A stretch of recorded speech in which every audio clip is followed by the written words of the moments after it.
Well, fellas, sorry I'm late with the uploads, but as you all know, because you living, if you're watching this, life happens from time to time.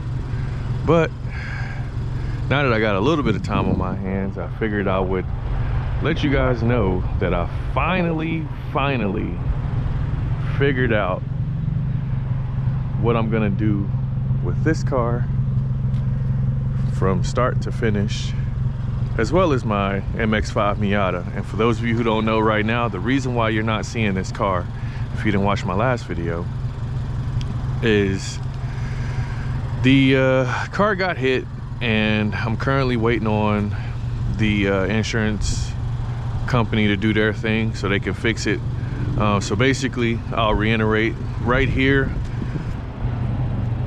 got a huge dent, pretty noticeable. And when you have the steering wheel and you have it with the wheel straight, it's a little bit off-centered. So I kind of want to get that addressed. I am gonna address a couple of moans and complaints that I've felt with the car to them, so they can fix those as well, so I can you know, put it on the right path to what I really want that car to be.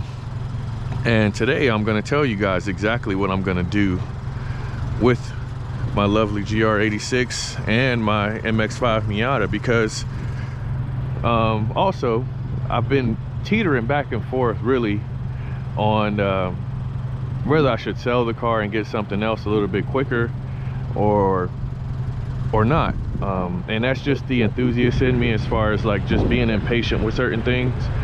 And I'm definitely working on that. And I drove the car last night, even though I shouldn't, but I drove it just because I missed driving it. I've been driving this for the last 3 weeks or so, and I just got in it, and it just reinvigorated my love for the car. And you know, it made me think twice about staying the course as far as, you know, building the car and keeping it. So without further ado, I'll show you guys, well, not show you, but I will explain to you guys, you know, what I'm gonna do as far as both cars, because I do believe that, you know, these cars could serve a purpose, a huge purpose, as far as like where I could put them in each category. Because right now, honestly, if I tried to sell the Miata, it's a sport model, and I got it for a really good deal. And it's spring, I know the value will go up a little, but not much, because you can get the Grand Touring trim and the RF for probably the same price, with just maybe a year older or a little bit more miles. And we all know the Miata is super reliable in its stock form. So honestly, I wouldn't get the money I would want for that Miata. And I was also, you know, leaning more towards trading it for a RF, because I do believe the RF looks better. But I said, you know what, I'm gonna just keep it and make it into my own. So basically what I'm gonna do is, the GR86 is gonna be a complete full-time track car. So 20% on the street, like 90% on the track. I won't be driving this much. I'm at 32,000 miles on this car. So once, I'm hoping that the Miata gets fixed this week, I'm gonna focus more on this car being a track car. So for those of you who have any experience building track cars, this will be my first full-ish track build. I still want to get some parts that I believe that I want personally, but I will do my research and take suggestions on certain parts that I want to do, you know, for myself, and what you guys would like to see as well. So like I said, the Miata is going to be a full-time daily driver. I'm going to fix the suspension on it, like put something a little bit different. I'm gonna put some money in it and make it just the perfect, in my eyes, really the perfect daily driver. So that's what I plan on doing with that car. As far as, you know, what duties will that hold? It's gonna be my my mile accumulator, so to speak, being that you guys know I drive a lot and everything like that. So, and this car, I bought this car at what, 6,000 miles. It's at 32, and I haven't even, I think I'm coming up on a year of having this car. So I don't want to put a lot more highway miles on it, just due to the fact I don't want this car to be the purpose of just daily driving. I bought this car to learn how to performance drive, so I think I'm gonna go all in on getting the bits and parts that I need in order to accomplish that. So yeah, the Miata will be full-time street, so my build will be on that car will be tailored more towards street use, and then sometimes autocross. Sometimes I will have LSD put on there in the bits that I need in case I want to take it to the track sometimes, but for the most part, its only duty is gonna be my daily, especially with the family moving ahead of where I'm gonna be going later in the year. I'll be by myself, so I won't really need the space to take, you know, to take the kids anywhere. So definitely the Miata is gonna be the answer. As we all know, it's always the answer. So that'll definitely be my street horse, so to speak. So yeah, and for this car now, we're gonna just talk about the mods that I want to do with this car.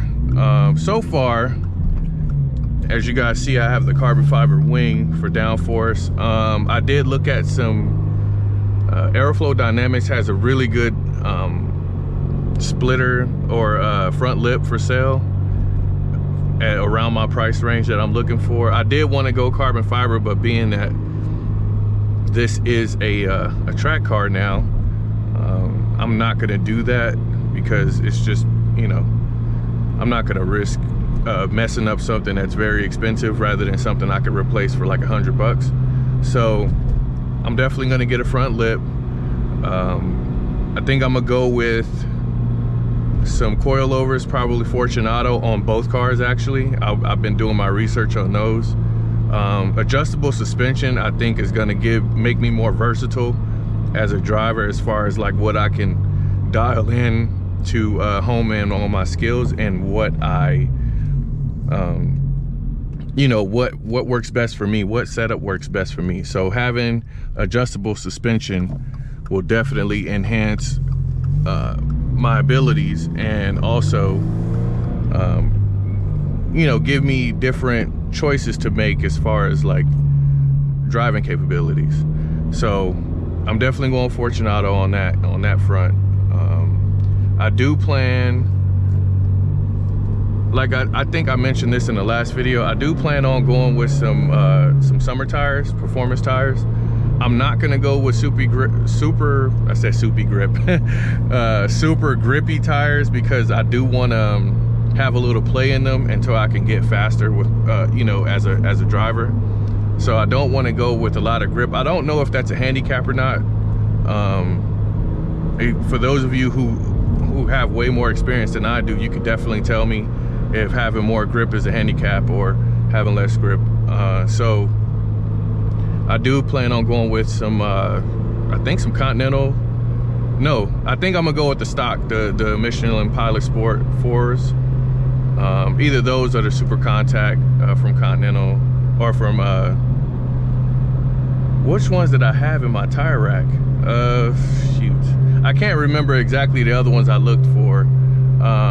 I think it was Continental, but I'm not entirely sure. But I know for sure I did look up PS4S's.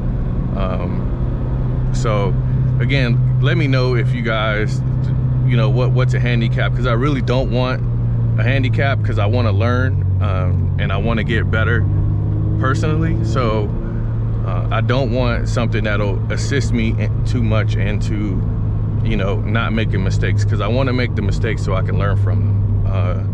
So as far as those tires, I think I'm going with, again, something that's semi-track but streetable, and then I'll go with full track tires, the R888Rs, once I kind of gain more experience later on in the year. because I plan on doing multiple track days this year, probably like 5 or 6 at the most.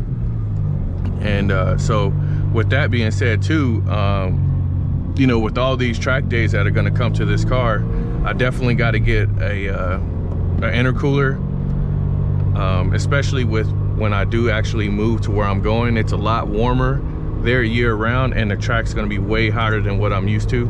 So I do plan on getting a front mount intercooler, and also an oil cooler as well. Obviously, you know, this car with their oil pressure issues, kind of want to keep it cool as well too. Anything that I kind of look at it like a computer, you know. If everything stays cool, it'll run just fine, because I do build computers as a hobby on the side. But and usually cooling is probably one of the most important things when you're building a computer, and it's starting to seem that way with the more research I do with cars. So I do plan on getting a front mount intercooler, something that can hide behind their stock grill, and you know, something that's very reliable as far as keeping my engine cool, especially when I start driving faster and pushing the temps higher, and driving in warmer climates, and obviously driving in the heat, being that spring is upon us now. So I got to definitely prepare for that. I do got a rim set up already. They're in my tire rack shopping cart. I haven't bought them yet, but I do plan on getting them before my first track day, and I'll kind of leave that as a surprise for you guys to see the setup when I get it.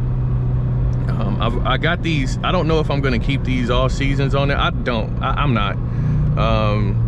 They're 17s. I could keep them and just put them on the Miata when I need to. No, yeah, actually I could keep them, because I am going to run 17s on the Miata. And on this setup, on my track setup, I'm going to run 18s on this, so I won't even have the stock rims anymore. So I'll run PS4S's, 18s, 225s, basically the stock setup. I am torn though between a static setup and a square setup, because I don't know the difference. Maybe I should just run square first. And again, for those of you who are well versed in this, you know, this type of knowledge, please let me know in the comment section. You know, which one do you prefer for a car like this?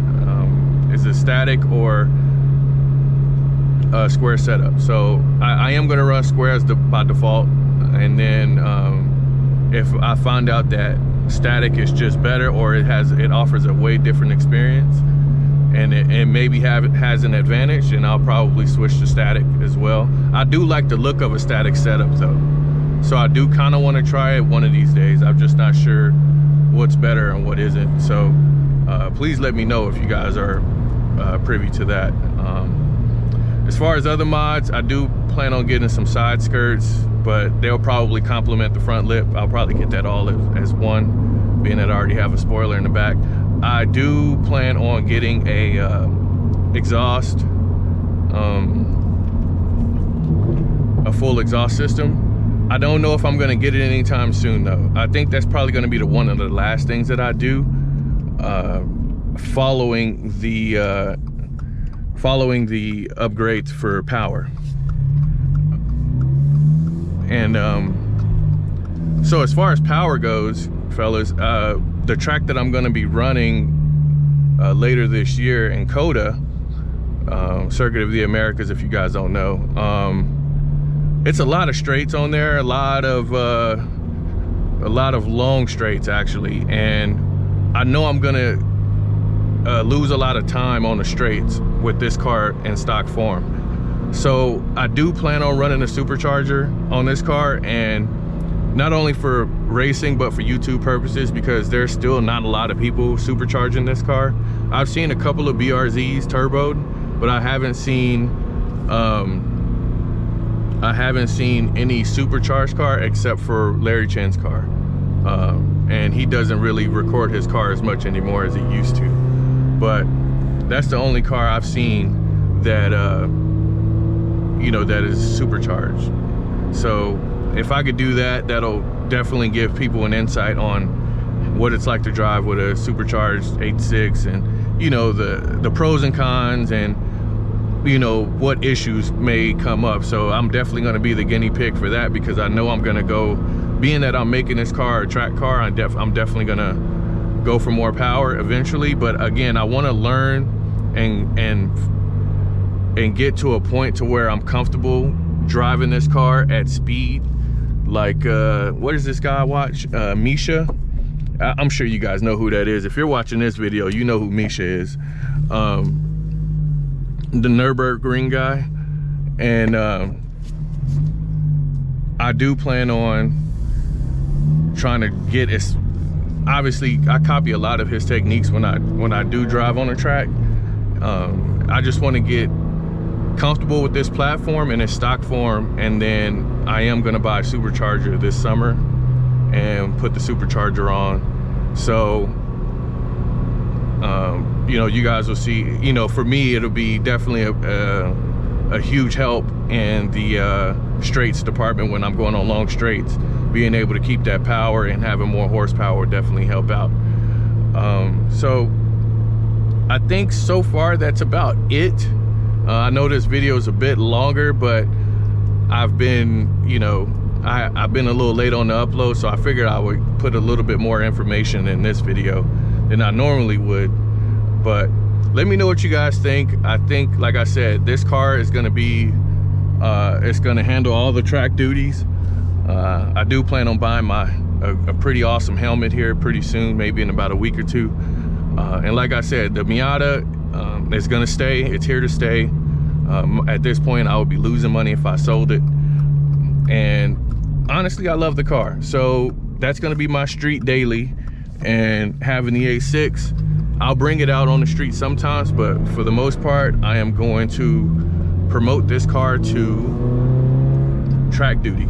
So that means more power, that means more internal upgrades, that means camber bolts, everything that I need to make this car perform the way it does. Also, oil pressure gauge will go in this vent. That'll probably be one of the first things I buy here soon, and install that as well. Then I'll show you guys what it looks like,